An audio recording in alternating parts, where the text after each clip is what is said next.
नमस्कार. माझं नाव अभिलाष गोरे.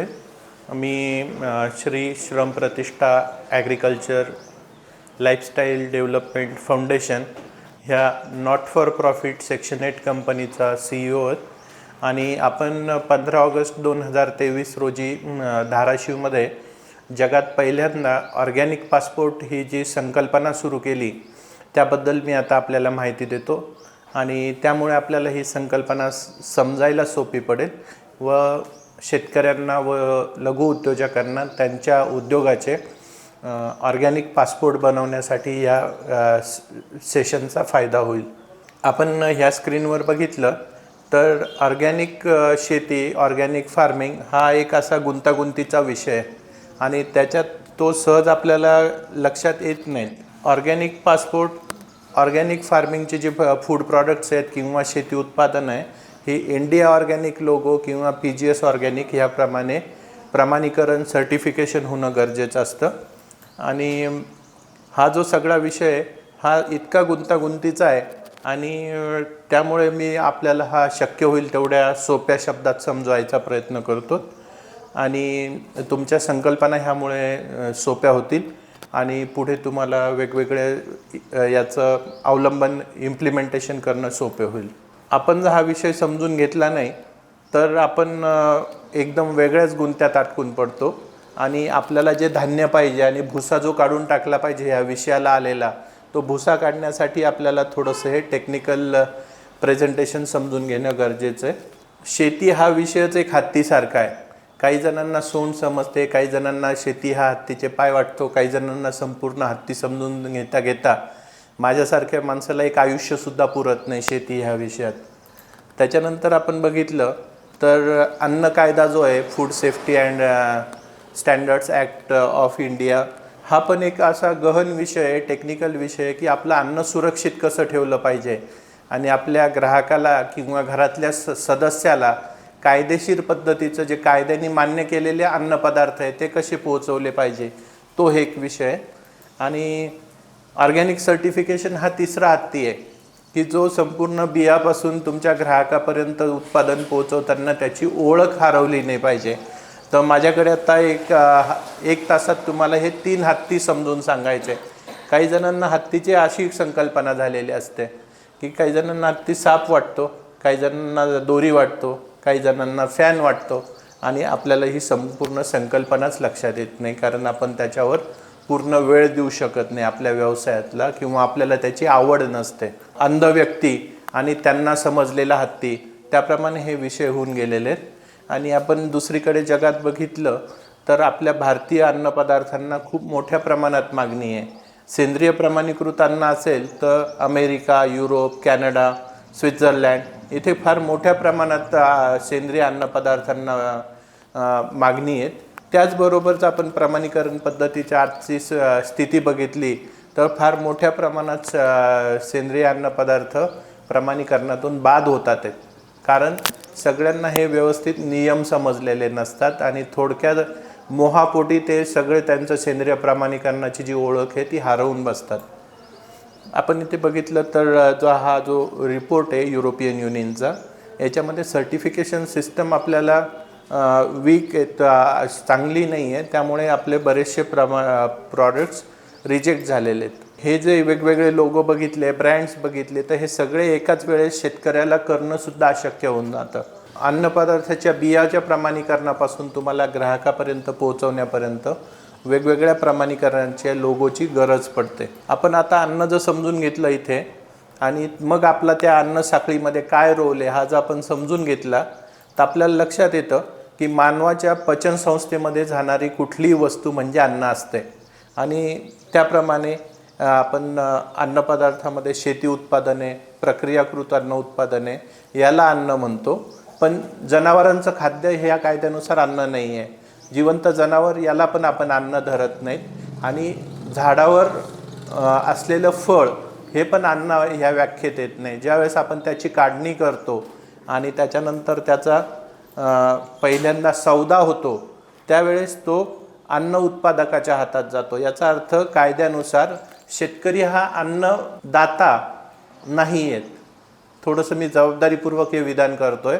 शेतकरी हा शेती मंत्रालयाच्या अंतर्गत येतोय, पण ज्यावेळेस त्याची व्याख्या बघितली की in the hands of a person other than a farmer or fisherman, म्हणजे ही व्यक्ती पहिला घेणारा व्यापारी तो तुमचा अन्न उत्पादक बनतोय आणि त्याला हा फूड ॲक्ट लागू होतोय.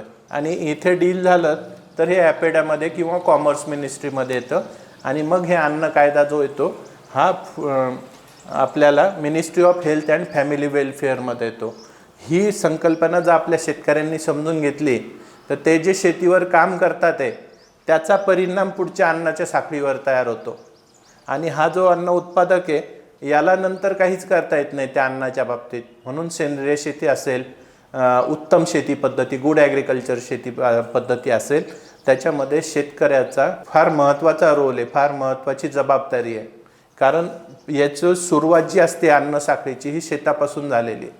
त्यामुळे शेतकरी ही व्यक्ती शिक्षित, त्याच्या व्यवसायासंबंधित शिक्षित असणं गरजेचं आहे. आणि ते शिक्षण मिळवण्यासाठी वेगवेगळे आता उपाय आहेत. आपण फूड सेफ्टी ही जर व्याख्या बघितली कायद्यानुसार तर त्याच्यात लिहिलेलं आहे की ॲश्युरन्स म्हणजे गॅरंटी. अन्न उत्पादकाने ते अन्न खाताना खाणाऱ्याला कुठलाही त्रास होणार नाही याची जी गॅरंटी देतो गॅरंटी कार्डवर, त्याला आपण फूड सेफ्टी म्हणतो. आणि हॅझार्ड जर बघितलं आपण धोका, तर जैविक, रासायनिक आणि भौतिक म्हणजे खिळे, काच ह्यासारखे जे पदार्थ येतात आपल्या अन्नपदार्थात किंवा सॉल्मोनेला, इकोला ह्यासारखे जे जीवाणू, रोगकारक जीवाणू येतात किंवा पेस्टिसाइड्स, रंग, वंगण, ऑइल्स, ह्या ग्रीस ह्यासारखे पदार्थ जर आपल्या अन्नपदार्थात आले तर त्याला आपण हजार्ड म्हणतो. हे 3 प्रकारचे हजार्ड आहे. आणि लोकांनी जर व्यवस्थित योग्य डोसमध्ये जर रसायनं नाही वापरले शेतामध्ये तर त्याला केमिकल हजार्ड्स म्हणतात. आणि केमिकल हजार्ड्स कमी व्हावेत म्हणून सेंद्रिय शेती ह्या संकल्पनेची सुरुवात झालेली आहे आणि तिथून ऑर्गॅनिक शब्द आलेला आहे. पण तो ऑर्गॅनिक हा शब्द जो आहे हा ह्या कायद्यानुसार संरक्षित, प्रोटेक्टेड वर्ड आहे आणि तेच आपल्याला समजून घेणं गरजेचं आहे. ॲलर्जेन्स असतील, फिजिकल हजार्ड असेल, तुटलेली काच असतील, खिळे, खडे, लाकडाचे तुकडे जे खाण्यायोग्य नाही आहे, जड वस्तू, नंतर रसायने आणि बायोलॉजिकल जीवाणू, व्हायरस, बॅक्टेरिया ह्या सगळ्यांमुळे प्रेग्नंट स्त्रिया, लहान मुले, आजारी व्यक्ती ह्या सगळ्यांची प्रकृती खराब होते. म्हणून शेतकऱ्याची जबाबदारी त्यांनी ह्या कायद्यानुसार अन्न तयार करण्याची आहे. शेतकऱ्याला प्रत्यक्ष हा कायदा लागू होत नाही शेती मंत्रालयाअंतर्गत असल्यामुळे, पण शेतकऱ्याच्या शिक्षणात ह्या गोष्टीचा अंतर्भाव होणं फार गरजेचं आहे. आपण बघितलं अन्नाची व्याख्या बघितली, त्याच्यानंतर food spoilage, food wastage, food security ह्या सगळ्या वेगवेगळ्या संकल्पना तुम्हाला वापराव्याच लागतात कायद्यानुसार. हा फूड फ्रॉड बघितलं तर जी भेसळ होते, कमी प्रतीचं अन्न दिलं जातं, चुकीचं लेबल लावलं जातं, रासायनिक म्हणजे तुमच्या नेहमीच्या शेती पद्धतीच्या ह्याच्यात तुम्ही सेंद्रियचं लेबल लावतात, याला फूड फ्रॉड म्हणतात. आणि त्या सगळ्यांवर नियंत्रण आणण्यासाठी आपल्याला आपली अन्न साखळीमध्ये कुठे जागा आहेत हे समजून आलं पाहिजे. तुम्ही शेतकरी असाल या सगळ्या उत्पादनांचे तर तुमच्यानंतर पण बाकीच्या व्यक्तींचा सहभाग आहे ग्राहकापर्यंत अन्न नेण्यासाठी.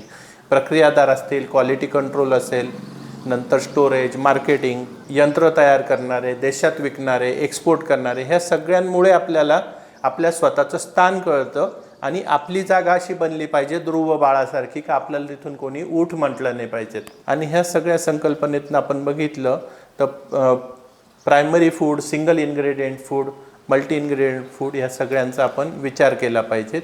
आणि मग आपल्याला स्वतःची ताकद कळते, आपल्यातला कमीपणा कळतो, आपल्याला असणारे धोके कळतात आणि ह्या व्यवसायात असणाऱ्या संधी कळतात.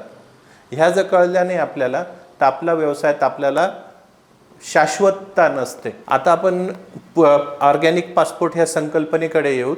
आणि त्यावेळेस बघितलं आपण ऑर्गॅनिक म्हणजे इंद्रिय आणि ऑर्गॅनिकचा दुसरा अर्थ आपण बघितला तर इंटिग्रेटेड. इथे बघितलं तर ऑर्गॅनिक हा शब्द जो आहे हा आंतरराष्ट्रीय व्याख्यानुसार प्रमाणीकरण केल्याशिवाय ऑर्गॅनिक हा शब्द वापरता येत नाही. प्रमाणीकरणामध्ये PGS आणि थर्ड पार्टी सर्टिफिकेशन ह्या 2 पद्धती असतात आणि दोन्ही पद्धतींमध्ये आपण जैविक भारतचा लोगो वापरला तर ते सेंद्रिय प्रमाणित अन्न बनतं. आणि ह्यामुळे आपण 1 इंडिया 1 ऑर्गॅनिक ही कन्सेप्ट आणलेली आहे. तुम्ही कुठलंही सर्टिफिकेशन केलं तरी तुम्हाला त्याप्रमाणे ग्राहकांपर्यंत पोचता आलं पाहिजे. पासपोर्ट जर बघितलं आपण तर हा तुमचा ओळख दाखवणारं डॉक्युमेंट आहे आणि त्याच्यानंतर तुम्हाला वेगवेगळ्या देशांमध्ये तुम्हाला प्रवेश करता येतो. तसं तुमच्या पदार्थांना प्रवेश करण्यासाठी पासपोर्ट असणं गरजेचं आहे.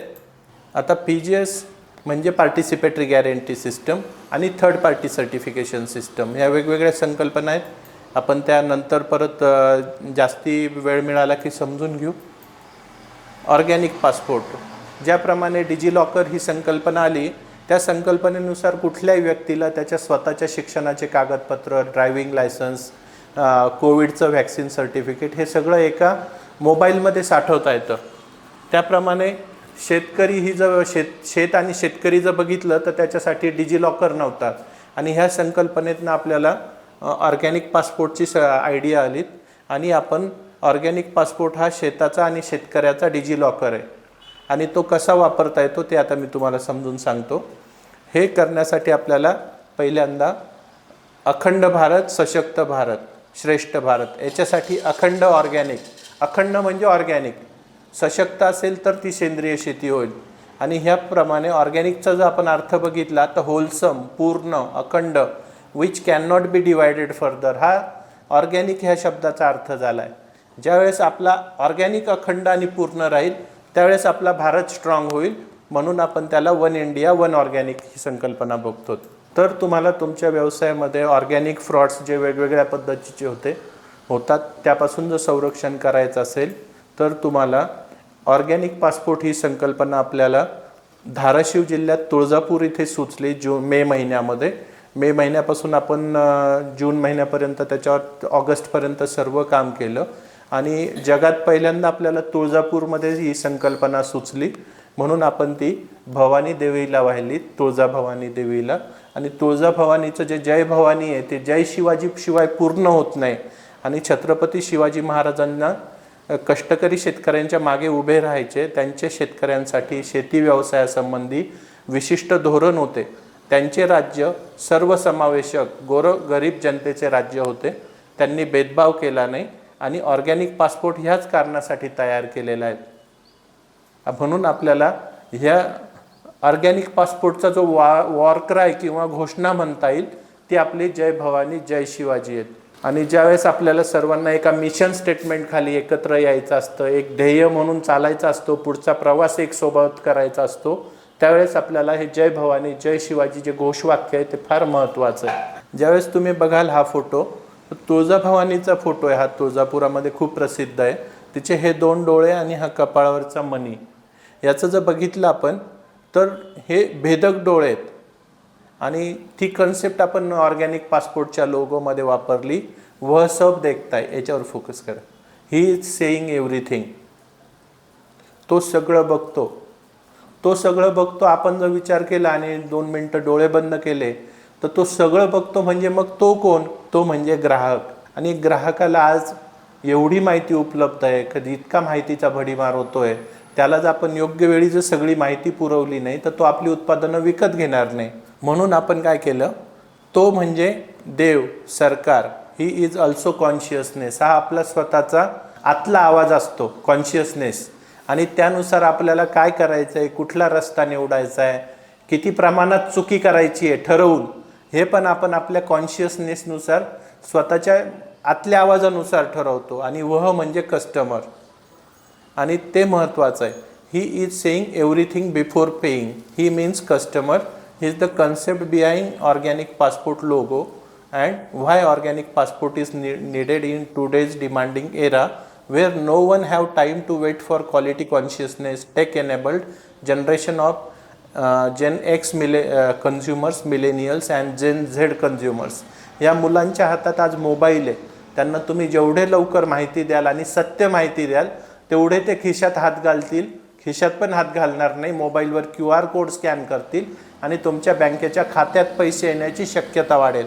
आणि हे जर बघितलं आपण, वह सब देखताय पैसा देने के पहिले, वेगवेगळ्या आपण मराठी भाषांच्या याच्यात बघितलं तर तो समद देखस पैसे देवा पहिले, पैसा देवा पहिले.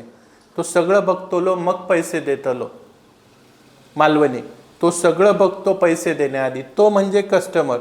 He is saying everything before paying. व म्हणजे कस्टमर. दुसरा वचा अर्थ आहे की सरकार ज्यावेळेस तुम्हाला मदत करतं आणि तुम्हाला कायद्यानुसार वागण्याचा प्रयत्न करतं त्यावेळेस सरकारला पण काही माहिती अत्यावश्यक आहे ऑर्गॅनिक गव्हर्नन्ससाठी. म्हणून वह म्हणजे कस्टमर पण, वह म्हणजे सरकार पण आणि वह म्हणजे तुमचा आतला आवाज पण. आता ह्या ज्या स्माइली बघितल्यात आपण, ह्या वेगवेगळ्या त्यांच्या भावना दाखवतात. एक आनंदी आहे, एकीची तब्येत बरी नाही आहे, एकीला खूप आनंद वाटतोय, काही जण शेअर करतात आहेत, काही जण बावचळून गेलेले आहेत कारण त्यांना गोंधळून गेलेले आहेत, कारण त्यांना ही शेती हा आत्तीच समजत नाही आहे. हे बघा, मग आपण त्याला इथे CCTV ठेवला म्हणजे बघण्यासाठी. आणि हा हॅपी कस्टमर आणि हॅपी शेतकरी आहे, उत्पादक. हॅपी व्यापारी पण आहे. काही गोष्टी ज्या तुम्हाला एक्सपोर्ट करायच्या आहेत आणि तुम्ही छोटे शेतकरी आहेत तर तुम्ही त्या व्यापारात पडू शकत नाही, त्यावेळेस तुम्हाला एक्सपोर्टर ही एक त्रयस्थ संस्था असेल, तुमची स्वतःची प्रोड्युसर कंपनी असेल, त्याला सुद्धा प्रोड्युसर कंपनीला नफा झाला तर तो तुमच्यापर्यंत येणार आहे. म्हणून त्या संकल्पनेमध्ये ही व्यक्ती म्हणजे प्रोड्युसर कंपनी पण आहे, तुमचा सेल्फ हेल्प ग्रुप आहे आणि तुम्ही स्वतः पण आहेत. आणि तुम्ही जर एवढी ट्रान्सपरंटली माहिती द्याल तेवढा व्यापार होण्याची शक्यता वाढते. आणि आपण ह्या लोगोमध्ये हे वेगवेगळ्या मराठी भाषेमधले टॅगलाईन्स ठेवलेले आहेत. आता हे का ठेवलेले आहेत आपण वेगवेगळ्या मराठी भाषेमध्ये? कारण महाराष्ट्रात 4 ते 5 प्रमाणात बोलीभाषा वापरल्या जातात आणि तिथे पण ऑर्गॅनिक पासपोर्ट त्या जिल्ह्यांमध्ये सुरू होणार आहेत. आणि त्यावेळेस आपल्याला ते स्थानिक पातळीवर स्थानिक असेल हा लोगो, म्हणून त्याला आपण इथे वेगवेगळ्या भाषांमध्ये ठेवलं आहे. ज्यावेळेस आपण महाराष्ट्राच्या बाहेर जाऊ त्यावेळेस ही लाईन, ही जी ओळ आहे ही गुजराती, कन्नड, तामिळ ह्या पद्धतीने चालली जाईल. कारण हा अखिल भारतीय कार्यक्रम आहे ऑर्गॅनिक पासपोर्टचा. हा फक्त धाराशिव जिल्ह्यापुरता मर्यादित ठेवून चालणार नाही आपल्याला. ह्या सेक्शनमध्ये आपण ऑर्गॅनिक पासपोर्ट प्रत्यक्ष कोणासाठी, कसा, कधी, केव्हा वापरायचा आणि त्याचे काय फायदे आहेत ते आपण बघणार आहे. कोण, का, कसा, कुठे, कधी, कुठे, का आणि कशा पद्धतीने राबवायचा. कोणासाठी, व्यक्ती, थिंग्स काय पाहिजे, वेळ, कालावधी, वेअर, प्लेस, लोकेशन कुठे, धाराशिवमध्ये, वाय, रिझन काय याची गरज पडली आपल्याला आणि राबवण्याच्या पद्धती काय काय आहेत. आपण एकानंतर एक बघू. डिजिलॉकर, मी तुम्हाला आधी सांगितल्याप्रमाणे हा शेतकऱ्याच्या शेताचा स्वतःचा डिजिलॉकर आहे. शेतकरी ह्या व्यक्तीचा नाही आहे, तो काय शिकलेला आहे, कसा आहे, हा वेगळा डिजिलॉकर आहे. पण हा शेतकरी आणि त्याची शेती ह्या दोघांच्या समन्वयातून आलेला डिजिलॉकर आहे. आणि हा फार महत्त्वाचा आहे कारण शेतकरी हा स्वतः जरी परदेशात नाही गेला तरी त्याचं उत्पन्न काही ना काही कारणामुळे उत्पादन परदेशात जाणं गरजेचं असतं. परदेशात म्हणजे माझ्या व्याख्येप्रमाणे इथून 500 किलोमीटर नंतरची जी बाजारपेठ असेल, जिथला ग्राहक, व्यापारी हा प्रत्यक्ष तुम्हाला दिसत पण नाही, अशा बाजारपेठेला आपण परदेश म्हणू. भारताचा जरी भाग असेल आणि तो 1000 किलोमीटर दूर असेल, तिथे तुम्हाला जाता येत नाही प्रत्यक्ष तुमचं उत्पादन विकण्यासाठी, त्याला आपण परदेश म्हणू. कारण ही संकल्पना सोपी होईल. त्यामुळे भारताचा जरी भाग असेल तरी तो ग्राहक तुम्हाला दिसत नाही आहे. मग तो तुमचा ग्राहक तुम्ही ब्रिटनमध्ये असेल, अमेरिकेमध्ये असेल, नेदरलँडमध्ये असेल, भूतानमध्ये असेल, बांगलादेशमध्ये असेल, अफगाणिस्तानमध्ये असेल, तरी तो ग्राहक तुम्ही बघितलेला नाही, तिथे घेतलेला व्यापारी बघितलेला नाही आहे, आयातदार का, म्हणून त्याला तुम्ही एक्सपोर्ट म्हणतात. तसंच तुम्ही दिल्लीचा व्यापारी स्वतः बघत नाही, दिल्लीचा ग्राहक पण तुम्ही बघायला जात नाही, म्हणून त्याला आपण थोड्या वेळासाठी निर्यात हा शब्द वापरू. आता ही वेगवेगळी कपाटं आणि ह्या वेगवेगळ्या कपाटं का केलेली आहेत तुम्ही?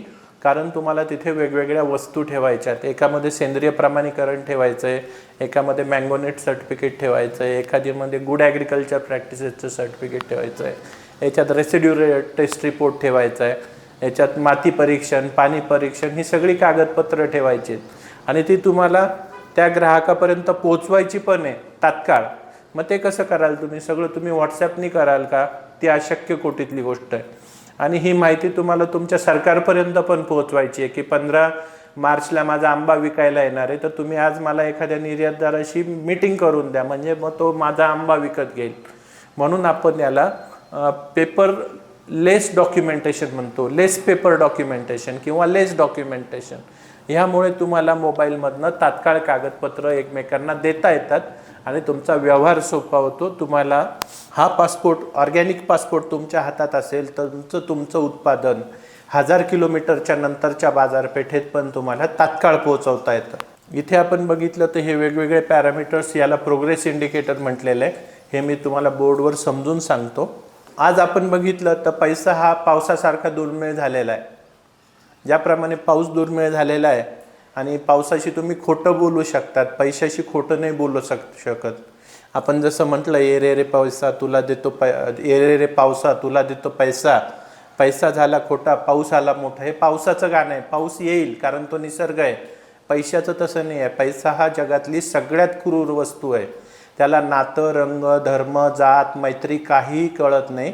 पैशाला पैसाच कळतो आणि पैशाकडे पैसा ओढला जातो. म्हणून तुम्हाला वेळेवर तुमच्या श्रमाचे पैसे आणि तुमच्या श्रमाला प्रतिष्ठा मिळाली पाहिजे. तुमच्याकडे श्री आली पाहिजेत. श्री म्हणजे लक्ष्मी. आणि ही श्री श्रम प्रतिष्ठा ॲग्रिकल्चर, शेती व्यवसाय लाईफस्टाईल डेव्हलपमेंट फाउंडेशन. लाईफस्टाईल म्हणजे आपली नेहमीची जगण्याची पद्धत, लाईफस्टाईल, आणि त्याचा विकास करण्यासाठी ग्राहकाचा, तुमच्या स्वतःचा आणि कालानुरूप बदल करण्यासाठी या संस्थेने ऑर्गॅनिक पासपोर्ट ही संकल्पना 15 ऑगस्ट रोजी धाराशिव इथे सुरू केलेली आहेत. आणि 15 ऑगस्टपासून आपण त्याच्यात ऑर्गॅनिक पासपोर्ट्स देण्यास सुरुवात केलेली आहे. इथे बघितलं आपण तर ऑर्गॅनिक पासपोर्टचे 4 ते 5 महत्त्वाचे भाग आहे की मी स्वतः कोण आहे, मी कुठे राहतो, माझा पत्ता आणि माझा पासपोर्टचा नंबर आणि माझ्या पासपोर्टचा QR कोड. हा QR कोड ही मास्टर की आहे तुमची. हा QR कोड ही तुमची स्वतःची ओळख आहे. त्याच्यानंतर माझ्या शेताचं GPS लोकेशन. नंतर मला पैसाच पाहिजे, मला बाकीचं काही माहीत नाही, म्हणून हे माझा पैसा, मला ऑनलाईन पेमेंट करा, हा माझा बँकेचा QR कोड आहे. इथपर्यंत आलं की हे मी. नंतर मग आता माझं क्वालिफिकेशन, माझ्या शेताचं क्वालिफिकेशन, शैक्षणिक पात्रता दाखवायची असेल तर मला वेगवेगळे सर्टिफिकेट्स लागतात. ते सर्टिफिकेटमध्ये सगळ्यात महत्त्वाचं तुम्ही सेंद्रिय शेती करा किंवा गुड ॲग्रिकल्चर प्रॅक्टिसेस करा किंवा दोन्ही वेगवेगळे एकाच शेतावर करा, शेताच्या भागांमध्ये, तर तुम्हाला त्याप्रमाणे एवढी प्रमाणपत्र लागतात, जवळजवळ 7 प्रकारची. तुम्ही भौगोलिक निर्देशन प्रमाणपत्र आहे, तुमचं कुंथलगिरीचा खवा असेल, मराठवाडा केशर असेल, आता तुमचं बीडचं सीताफळ असेल, नंतर उस्मानाबादी शेळी, जिला अजून GI मिळालेलं नाही आहे पण मिळू शकतं भविष्यात, त्याच्यात थोडे बदल केले तर. ह्या सगळ्या गोष्टी तुमच्या शेतावर असणार आहे. तर तुम्हाला त्याच्यामध्ये पहिल्यांदा भौगोलिक निर्देशन प्रमाणपत्र काढावं लागतं, मग त्याचा QR कोड तुम्हाला येतो. तर भौगोलिक प्रमाणपत्र जे आहे ते 10 वर्षासाठी 10 रुपये फी आहे. आपण त्याची योग्य प्रमाणे नोंदणी केली आणि तुमची केशर आंब्याची बाग असेल तर तुम्हाला तो लोगो वापरता येतो. नंतर तुम्हाला सेंद्रिय शेती प्रमाणीकरण असेल तर त्याच्यामध्ये पार्टिसिपेटरी गॅरंटी सिस्टम किंवा थर्ड पार्टी सर्टिफिकेशन, त्याचा QR कोड. नंतर तुम्ही ॲपेडलचं मँगो नेट असेल, हॉर्टिकल्चर नेट असेल एक्सपोर्टसाठीचं, तर त्याचा QR कोड. तुम्ही रासायनिक पद्धतीची शेती करता, ते नियंत्रित प्रमाणात रसायनं वापरतात, ते खते वापरतात, ते तर त्याला ग्लोबल गॅप सर्टिफिकेशन किंवा इंडिया गॅप सर्टिफिकेशन लागतात. नंतर तुम्ही स्वतः शेतावर जर प्रक्रिया करत असाल विकण्यासाठी तर तुम्हाला FSSAIचं रजिस्ट्रेशन किंवा लायसन्स नंबर लागतो, तो इथे आपण दिलेला आहे. तुमच्याकडे शेतावर काही झाडं आहेत जी दीर्घायुषी झाडं आहेत, त्याच्यावर कार्बन क्रेडिट मिळू शकतं, ते कार्बन क्रेडिटचं पण आपण इथे सुरू केलेलं आहे, तर त्याचा रजिस्ट्रेशन नंबर केलेला आहे आपण QR कोड. आणि तुम्ही काही चांगल्या ज्या व्हरायटीज आहेत किंवा वाहन आहे भाजीपाल्याचे, द्राक्षाचे, ॲव्होकाडोचे, तर तुम्हाला त्याचं ॲग्रीमेंट केलं असेल तर त्याचा QR कोड. ह्या पद्धतीने तुमची ही बेसिक प्रमाणपत्र झाली. आता ही जर प्रमाणपत्र असतील तर तुमच्याकडे पैसा येण्याची शक्यता वाढते. तुमच्या शेतावर पाऊस पण पडेल आणि पैसा पण पडेल, म्हणून आपण याला ये रे रे पावसा ही संकल्पना दिलेली. नंतर उत्पादन तयार झालेलं आहे, प्रमाणित उत्पादन आहे, ते तुमचं बाजारात नेलं पाहिजे. मग तुम्ही बाजारात कोणाकोणाशी बोलतात आहे, कुठे तुम्ही संलग्न झालेले आहात, कोणाशी करार केलेला आहे, हे सरकारला पण कळालं पाहिजे आणि ग्राहकांना पण कळालं पाहिजे की एकाच वेळेस तुम्ही 2 किंवा 3 ग्राहकांशी करार केलेले असतील वेगवेगळ्या वेळेचे तरी चालतील, पण एकच ग्राहक एकच उत्पादन 2 ग्राहकांना एकाच वेळी तुम्ही विकू शकत नाही. कोणातरी एकाची फसवणूक होईल किंवा तिघांची पण फसवणूक होईल. म्हणून ती फसवणूक टाळावी, व्यवसाय तुमचा चांगला व्हावा म्हणून आपण त्याला माझी बाजार व्यवस्था ह्या संकल्पनेत आणलेले. नंतर व्यवहार झालेला आहे, सौदा झालेला आहे, तुम्हाला देण्याचं ठरलेलं आहे. मग तुम्हाला ती वस्तू आता ग्राहकापर्यंत पोहोचवण्यासाठी तुम्ही वाहतूक कशी करणार? तुम्ही इंडिया पोस्टनी करणार, 2-4 किलो असेल, 50-60 किलो 200 किलो असेल तर STच्या महाकार्गोनी करणार का तुम्ही खाजगी ट्रान्सपोर्ट वापरणार आहे, हे आपण आधीच ठरवलेलं आहे ऑर्गॅनिक पासपोर्टमध्ये. म्हणजे तुम्हाला ती परत शोधाशोध नाही करावी लागत. आता हे सगळं तयार करताना तुमच्या शेतावर काहीतरी मूलभूत संसाधनं पाहिजे. बायोगॅस असेल तरी चांगलं आहे, नसेल तर वाईट नाही. हे प्रगती म्हणजे प्रोग्रेस इंडिकेटर आहे की माझ्याकडे आज बायोगॅस नाही, पण मी 6 महिन्यांनी करण्यासाठी आज माझ्या चेकलिस्टमध्ये पाहिजे की मला बायोगॅस असेल तर माझी खते चांगली तयार होतील.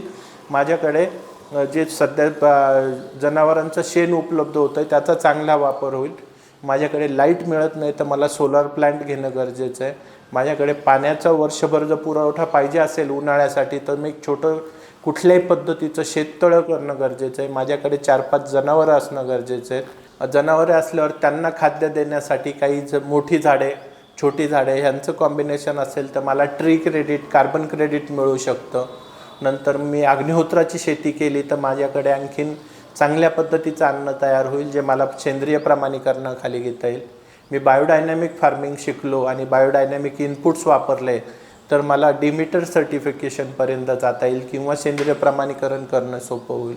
आता हे झाले शेतीचं, पण मला त्याच्यातनं आणखीन एक पीक मिळवायचं आहे की मला ॲग्रो टुरिझम करता आलं. आता समजा माझ्याकडे हा सोलापूर औरंगाबाद हायवे, याच्यावर जर माझं शेत सहज येण्याजोगं आहे तर तुळजापूरला येणारे भाविक असतील, पर्यटक असतील किंवा तुमचा नळदुर्गचा किल्ला आहे त्याच्या आसपास तुमची शेती असेल तर तुम्ही तिथे ॲग्रो टुरिझम सेंटर सुरू करतात. त्यातनं तुम्हाला अडचणीच्या वेळेस थोडं जास्तीचं उत्पन्न मिळायची संधी मिळेल आणि येणाऱ्या पर्यटकाला पण शेतात राहण्यामुळे तो नंतर पण तुमचं त्या पोलीस स्टेशनमध्ये ज्यावेळेस तुमचं फार्मर्स मार्केट भरेल, धाराशिवमधनं तुमचं उत्पादन समजा छत्रपती संभाजीनगरला पाठवलं आपण आणि छत्रपती संभाजीनगरला बन्सीलाल नगरच्या पोलीस स्टेशनने तिथे फार्मर्स मार्केट घेतलं तर तिथे तो येईल आणि तो घेईल की मी ह्या शेतात राहिलेलो आहे त्यामुळे मला ते उत्पादन QR कोडमुळे ओळखू येतं आहे. म्हणून तुम्हाला ॲग्रो टुरिझम हा फार महत्त्वाचा व्यवसाय आहे. नंतर तुम्ही शेती व्यवसाय हा शिकण्याशिवाय संपत नाही. म्हणून तुमच्याकडे विद्यापीठ येतं किंवा येत नाही, तुम्ही कुठल्या कृषी विज्ञान केंद्राशी जोडलेले आहात, त्यांचे तज्ञ तुमच्या शेतावर येत असतील तर त्यांच्या व्हिजिटचे फोटो नसतील येत तर तुमच्यामध्ये का दुरावा आहे, का विसंवाद आहे त्याच्यावर आपल्याला हे काढता येतं आणि तुम्हाला त्या कृषी केंद्राशी जोडून देता येतं. कृषी विज्ञान केंद्राशी असेल, विद्यापीठाच्या स्थानिक कार्यालयाशी असेल जोडता येतं आणि तुम्हाला ऑनलाईन ट्रेनिंग असेल, तुम्ही कुठली कार्यशाळा असेल, प्रात्यक्षिक असतील त्याला तुम्ही जोडले जाऊ शकतात. म्हणजे तुमचं शिक्षण थांबत नाही आणि शिक्षण थांबलंय म्हणून शेती थांबलेली. हा सगळ्यात महत्त्वाचा संकल्पना आहे.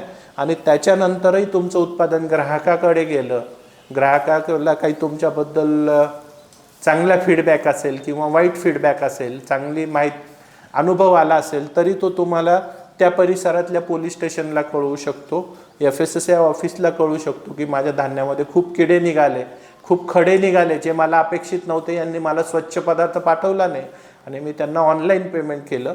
तर ह्या दोघांनी तुमच्याशी संवाद साधून तुम्ही त्या तक्रारीचं निवारण करावं आणि ह्या केल्यामुळे तुमच्याबद्दलचा विश्वास ग्राहकाला मिळतो.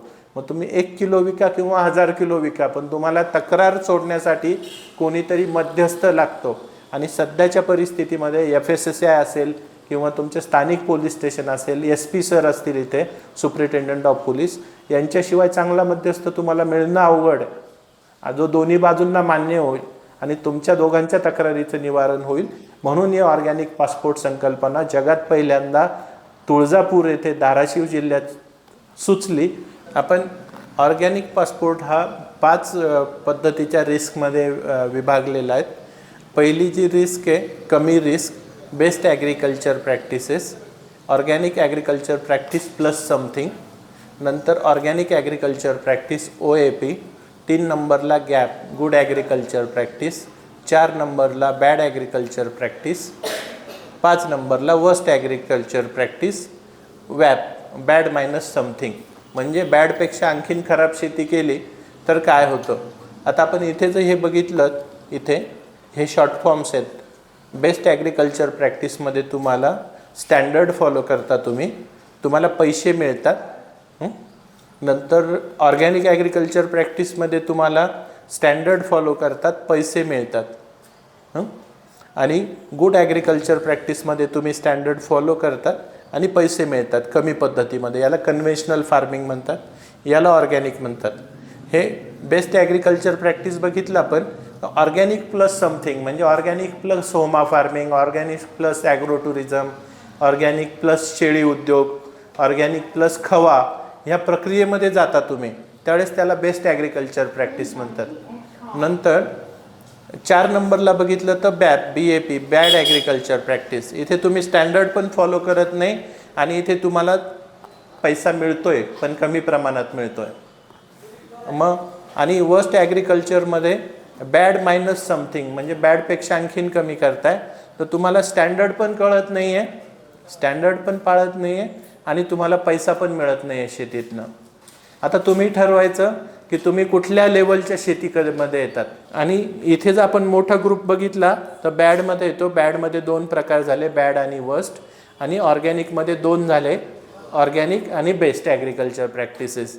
आणि हे फक्त शेतकऱ्याला आणि त्याला जो काउन्सिलिंग करतो त्या काउन्सिलरला कळतं, हे पब्लिकमध्ये कळत नाही. ऑर्गॅनिक पासपोर्टमध्ये तुम्ही आज उत्पादन जरी विकत घेतलं तर ते ऑर्गॅनिकमध्ये किंवा कन्व्हेन्शनलमध्ये असेल, बॅडचं नसेल, कारण बॅडमध्ये ऑर्गॅनिक पासपोर्ट मिळत नाही त्या शेतकऱ्याला. त्याला किमान गुड ॲग्रिकल्चर प्रॅक्टिस समजून घ्यावी लागते. या ऑफिसला येऊन गुड ॲग्रिकल्चर प्रॅक्टिसचे 3 सेशन्स करावे लागतात, 2-2 तासाचे किंवा 4 तासाचे. मग त्याचं शेतावर इम्प्लिमेंटेशन होतं आणि मग त्यांनी इम्प्लिमेंटेशन केलं की त्याचं पहिलं इन्स्पेक्शन होतं आणि मग तो त्याचा अर्ज करतो की मला आता तुम्ही ऑर्गॅनिक पासपोर्ट द्या. म्हणजे मी 3 पासून 2 होईल, 2 पासून 1 होईल. मग 1 पासून 2 झाला, 2 पासून 3 झाला, 3 पासून 4 झाला तर शेती बंद करायची. जर या व्यवसायात टिकायचं असेल तर तुम्हाला 3च्या खाली येण्याची परवानगी नाही आहे. तुम्ही बॅड राहू नका आणि वर्स्ट राहू नका. तुम्ही गुड करा. गुड म्हणजे साधारण चांगलं कन्व्हेन्शनल शेती करा. लेबल क्लेम असलेली औषधं वापरा, प्रमाणात खतं वापरा. त्याच्यानंतर तुमचं ज्ञान वाढतं, मग तुम्ही सेंद्रिय शेती करा, म्हणजे तुमचं सेंद्रियचं स्टँडर्ड वापराल आणि तुम्हाला सेंद्रिय शेतीचे पैसे मिळायला लागतील. आणि मग तुम्हाला बेस्ट ॲग्रिकल्चरमध्ये ऑर्गॅनिक प्लस समथिंग करता येईल आणि तुम्ही बेस्ट ऑर्गॅनिक फार्मर असाल. ही जी कन्सेप्ट आहे, परत आपण तिथे आलो की वह सब देखताय, कॉन्शियसनेस, तुमच्या स्वतःचं अंतर्मन, तुमच्या ग्राहकाचा कॉन्शियसनेस, व्यापाऱ्याचा पण कॉन्शियसनेस. त्यांनी व्यापार करणं गरजेचं आहे. त्यांनी माफक नफा कमवला तर तो त्या रिस्क घेण्याचा त्याला फायदा मिळतो, आनंद मिळतो. आणि हे सगळं बघण्यासाठी आपले डोळे उघडे पाहिजे आणि भेदक पाहिजेत. म्हणून ह्या संकल्पनेनुसार आपण इथे पण बघितलं आपण तर महाकालेश्वरचे जे डोळे आहेत ते भेदक आहे आणि उघडे आहेत. म्हणून आपल्याला सगळ्या संकटांपासून महाकाल निवारण करतो आणि तो पण आपल्या सर्वांकडे बघतो. म्हणून आपण त्याचा CCTV आणि हे 2 डोळे असं मिळून स्माइली बनवलेले आहेत. वह सब देखताय पैसे देने के पहिले, तो सगळं बघतो पैसे देण्याआधी. व म्हणजे कस्टमर आणि कन्झ्युमर. आता आपण थोडक्यात ऑर्गॅनिक पासपोर्टची का गरज पडली, रिझन वाय. तर धाराशिवमध्ये कलेक्टर ऑफिस, जिल्हाधिकारी कार्यालय, जिल्हा पोलीस अधीक्षक कार्यालय या दोघांनी आणि इतर संस्थांनी मिळून जे सेंद्रिय शेतीचं अभियान सुरू केलं आणि त्यांनी जिल्हा सेंद्रिय शेती कमिटी बनवली आणि त्यावेळेस त्यांना वेगवेगळ्या संधी लक्षात आल्यात आणि त्यानुसार त्यांनी मला नाशिकहून बोलवलं आणि मी इथे आल्यावर मला इथली परिस्थिती समजली. त्यानुसार आपण वेगवेगळ्या पद्धतीने काम केलं तरच याच्यावर उपाय निघू शकतो हे पण लक्षात आलं. आणि 10 मे रोजी आपण वेगवेगळ्या परिस्थितीमध्ये काय उपाय उत्तम निघेल त्यानुसार आपण ठरवलं. तर आपल्याला ऑर्गॅनिक पासपोर्टचा हा नमुना तयार झाला. त्याच्यानंतर अनेक आपण विचार केला आणि सुधारित आवृत्ती बनवली. त्यानुसार मग आपण ऑर्गॅनिक हे शब्द जर बघितला तर त्याला खूप मोठ्या प्रमाणात कागदपत्र माहिती ठेवावी लागते, जी साध्या शेतकऱ्याला शक्य नसते. आता ग्राहकांकडे बघितलं तर ऑर्गॅनिक शब्दाविषयी वेगवेगळे गैरसमज तयार झालेले आहेत. त्यामुळे त्याला नवीन पद्धतीने पोलीस आणि FSSAI हे जे नियंत्रण करणाऱ्या संस्था आहे त्यांनी पण पाठिंबा देणं गरजेचं होतं, हे पण लक्षात आलं. नंतर एक योग्य पद्धतीची स्पर्धा तयार व्हावी, त्यासाठी आपल्याला वेगवेगळे CSR फंड्स, ग्रँट्स, लोन्स याच्यातनं आपल्याला ऑर्गॅनिक ग्रोथ व्हावा ऑर्गॅनिक पासपोर्टचा, हे लक्षात आलं. आणि त्यानुसार आपण QR कोड ही सध्याची जी टेक्नॉलॉजी आहे ही बारकोडपेक्षा किंवा तुमच्या ब्लॉकचेन टेक्नॉलॉजीची बेसिक गोष्ट आहे आणि ती सगळीकडे सहज वापरली जाते. आणि QR कोड कसा वापरायचा याचं ऑलरेडी समाजाचं प्रशिक्षण झालेलं आहे. त्यामुळे आपण याच्यामध्ये खूप हायटेक टेक्नॉलॉजी वापरण्याऐवजी आपण त्याला ब्रँड रेप्युटेशन होण्यासाठी, आपल्या ब्रँड्स आणखीन प्रसिद्धी होण्यासाठी काय करता येईल, आणि त्यासाठी आपण त्याला मग क्रेडिट कार्डच्या स्ट्रक्चरमध्ये एक सोपं फॉर्मॅटमध्ये बनवलं. आणि आपण शेतकऱ्यांना हा त्याचा QR कोड, इथे हा त्याचा फोटो आणि इथे पासपोर्ट नंबर, मी तुम्हाला मोठ्या याच्यात पण दाखवतो. ह्या पद्धतीचं कार्ड तयार केलं आणि त्याप्रमाणे आपल्याला ऑर्गॅनिक पासपोर्ट हा एक समृद्ध व्यवस्थित समजणारा शब्द असल्यामुळे त्या संकल्पनेला पुढे घेऊन जाण्याचं ठरवलं. आणि याच्यासोबत ग्रॉस हॅपीनेस इंडेक्स शेतकऱ्याची किंवा ग्राहकाची हे पण आपण त्याला जोडण्याचा प्रयत्न करतोय. हा ऑर्गॅनिक पासपोर्ट ह्या बोर्डवर दाखवल्याप्रमाणे दिसतो. आणि ऑर्गॅनिक आणि पासपोर्ट हे दोन शब्द जे ज्याच्यामुळे तो तयार झालेला आहे त्याला तिसरा शब्द हा विसा जोडलेला आहे. ऑर्गॅनिक हा सेंद्रिय आणि एकात्मिक हा जे शब्द आहे. पासपोर्ट हा आयडेंटिटी डॉक्युमेंटेशन झालं. आणि पासपोर्टबरोबर जेवढे तुम्हाला स्कोप सर्टिफिकेट्स मिळतात तो तुमचा पासपोर्ट असतो. आणि त्या स्कोप सर्टिफिकेटमुळे जी ट्रान्झॅक्शन सर्टिफिकेट्स होतात त्याला आपण विजा म्हणतो. त्याप्रमाणे हा पासपोर्टचा आपण डॅशबोर्ड तयार केलेला आहे आणि तो डॅशबोर्ड आपल्याला देता येतो. ह्या सर्व कारणांमुळे आपल्याला जवळजवळ 15 कारणांमुळे एक तक्रार निवारण करता येतं.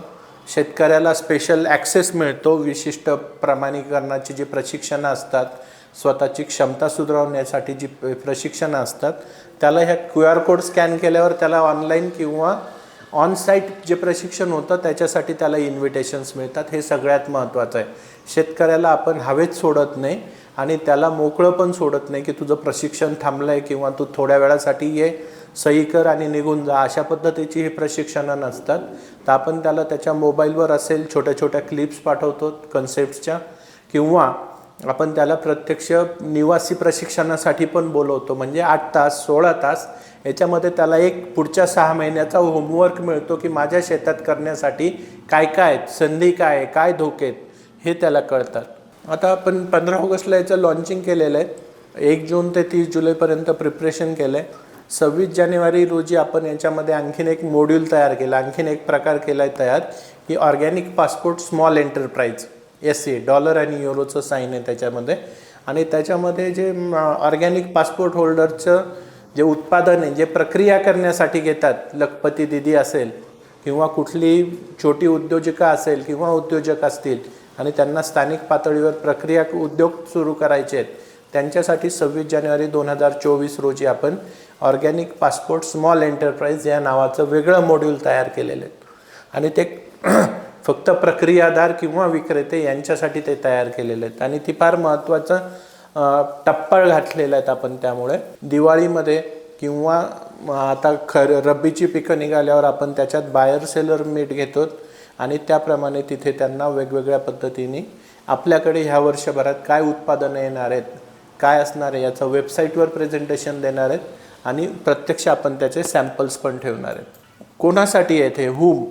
तर collector office, SP office, Tata institute of social science, agriculture department, Maharashtra पर्यटन विभाग, ह्या परिसरात काम करणाऱ्या NGOज, शेतकरी, FSSAI, प्रक्रियादार, मार्केटिंग करणाऱ्या कंपन्या, certification bodies, national centre for organic farming, electricity board, Mahadiscom, animal husbandry, पशु विभाग, समृद्धी एक्सचेंज आणि इतर सर्व अशा 16 जणांचा याच्यामध्ये सहभाग आहे. आणि त्यामुळे मग हा ऑर्गॅनिक पासपोर्टमध्ये आपण master list of trainers, extension workers, internal auditors, internal inspectors यांचे बायोडेटा कलेक्ट करणार आहे आणि त्यांच्या पण सेवा उपलब्ध करून देणार आहेत. आणि ह्या प्रत्येकाला एक कोड ऑफ कंडक्ट जो दिलेला आहे तो त्यांना पाळावा लागतो. व्हेअर आपण बघितलं तर पहिल्यांदा आपण याला तुळजापूर तालुका आणि धाराशिव डिस्ट्रिक्टमध्ये सुरुवात केलेली आहे. नंतर आपण त्याला फेज 2मध्ये मराठवाड्यात घेऊन जाणार आहेत. नंतर विदर्भात नेणार आहे फेज 3मध्ये. फेज 4मध्ये संपूर्ण महाराष्ट्रात लागू होईल आणि फेज 5मध्ये संपूर्ण भारत पातळीवर तो लागू होणार आहे. ह्या 5 फेजेसमध्ये आपण त्याची सुरुवात केलेली आहे. काय काय लागणार आहे आपल्याला, याचा भरपूर मोठ्या प्रमाणात पैसा लागतो आहे. सुरुवातीला आपल्याला CSR फंड्स मिळालेले आहेत. नंतर त्यातनं आपण सुरुवात केलेली आहे. आपल्याला चांगल्या पद्धतीची मॅनपॉवर, मनुष्यबळ लागणार आहेत आणि व्यवस्थित आपल्याला जे सध्या ह्या व्यवसायामध्ये काम करणारे जे लोक आहेत त्यांनाच प्रशिक्षण देऊन जास्तीत जास्त त्यांच्याकडनं ऑर्गॅनिक पासपोर्टसाठी मदत घ्यावी लागणार आहे. ही वेगवेगळी टूल्स तयार होतील आणि ती इव्हेंट स्पेसिफिक असतील आणि त्यामुळे त्यांना वेगवेगळ्या वेळी त्याचा फायदा होणार आहे. तर शेतकरी त्याची पहिल्यांदा फार्म डायरी तयार करतो. फार्म डायरी त्याची एक तर इंडिया गॅप स्टँडर्डप्रमाणे असते किंवा ऑर्गॅनिक सर्टिफिकेशनमध्ये PGS किंवा TPC पद्धतीने असते. त्याप्रमाणे तो फार्म डायरी ज्यावेळेस भरतो त्याच्यानंतर त्याची माहिती एकत्रित करून त्याप्रमाणे त्याला पहिलं प्रमाणपत्र मिळतं सेंद्रिय शेती किंवा गुड ॲग्रिकल्चर प्रॅक्टिसेसचं. त्याचबरोबर त्याचा ऑर्गॅनिक पासपोर्ट तयार होतो. त्याच्या पुढच्या प्रशिक्षणामध्ये त्याला त्याच्या प्रगतीचे निर्देशक, प्रोग्रेस इंडिकेटर्स कळतात आणि त्याप्रमाणे त्याच्या उत्पादनांना विक्री करण्यासाठी जोडले जातात. ही थोडक्यात पद्धत आहे. तर शेती हा व्यवसाय प्रामाणिक आणि प्रमाणित होण्याबरोबरच त्यातनं नफा, प्रॉफिट आला पाहिजे तर आपल्याला त्याचा फायदा होतो.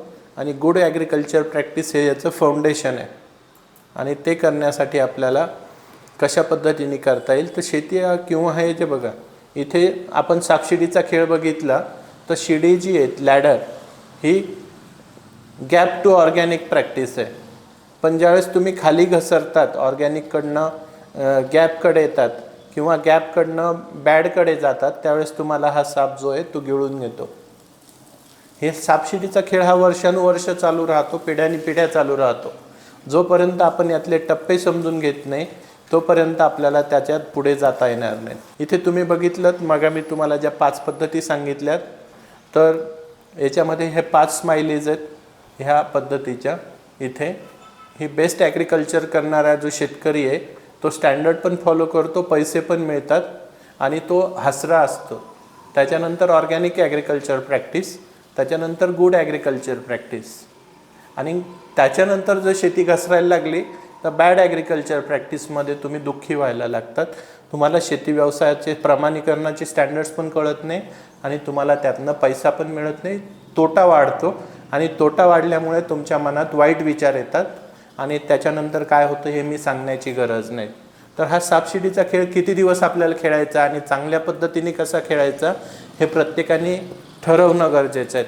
आणि संस्थेचे फेसबुक पेज आहे ऑर्गॅनिक पासपोर्ट धाराशिव, नंतर यूट्यूब चॅनल आहे ऑर्गॅनिक पासपोर्ट, नंतर इंस्टाग्राम आहे ऑर्गॅनिक पासपोर्ट, ट्विटर आहे @ऑर्गॅनिक पासपोर्ट आणि ईमेल ॲड्रेस organicpassport@gmail.com.